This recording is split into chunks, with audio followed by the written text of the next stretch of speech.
இன்னைக்கு நான் முதலமைச்சர்கிட்ட கேட்கிறேன், உடனடியாக வன்னியர்களுக்கு நீங்கள் 15 விழுக்காடு உள்ஒதுக்கீடு நீங்கள் கொடுத்தீர்கள் என்றால் அடுத்த தேர்தலில் நிபந்தனை இல்லாமல் உங்களை நாங்கள் ஆதரவு அளிக்கின்றோம், உங்களுக்கு ஆதரவு கொடுக்கின்றோம்.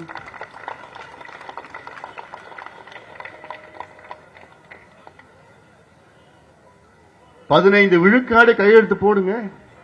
ஒட்டுமொத்த இந்த சமுதாயம் உங்களுக்கு ஆதரவு அளிக்கும். நிபந்தனை எல்லாம் வேண்டாம், எங்களுக்கு சீட்டு கீட்டு எதுவுமே வேண்டாம். எங்களுக்கு உங்களால கொடுக்க முடியுமா? ஆனால் அப்படி கொடுக்கவில்லை என்றால் வீடு வீடாக செல்வோம், தெரு தெருவாக சொல்லி ஸ்டாலின் அரசு, ஸ்டாலின் அவர்கள் வன்னியர்களுடைய விரோதி விரோதி விரோதி என்று வீடு வீடாக போய் பிரச்சாரத்தை மேற்கொள்வோம், வீடு வீடாக பிரச்சாரத்தை மேற்கொள்வோம். அடுத்த தேர்தலில் மானமுள்ள ஒரு வன்னியன் கூட உங்களுக்கு வாக்களிக்க மாட்டான்.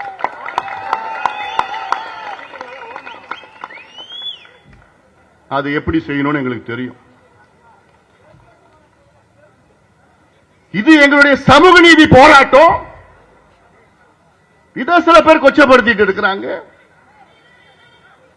உங்க கட்சியில. அதை கூட கண்டிக்க துப்பு இல்லை உங்களுக்கு.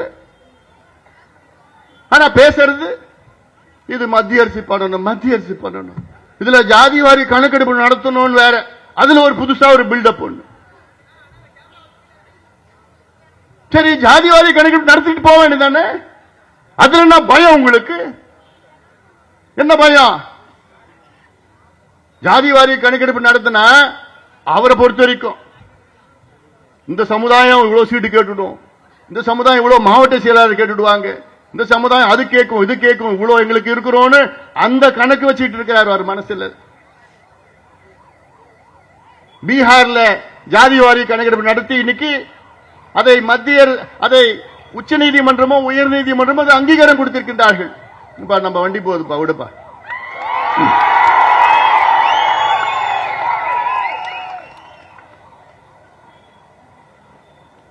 தெலுங்கானா மாநிலத்தில் 27 நாட்களில் ஜாதிவாரி கணக்கெடுப்பு நடத்தி முடித்திருக்கின்றார்கள். எவ்வளவு நாள்ல? 27 நாட்களில். ரேவந்த் ரெட்டி எங்க? அவருக்கு சமூக நீதி உணர்வு இருக்கிறது. 27 நாட்களை கணக்கெடுப்பு நடத்தி இப்போ அது பரிந்துரை கிட்ட வந்துடுச்சு. இப்போ ஆந்திராவில் எடுத்து முடிச்சிட்டாங்க, கர்நாடகாவில் எடுத்து முடிச்சிட்டாங்க, ஒரிசால எடுத்துட்டு இருக்கிறாங்க, ஜார்க்கண்ட்ல எடுத்துட்டு இருக்கிறாங்க, பீகார்ல முடிச்சிட்டாங்க.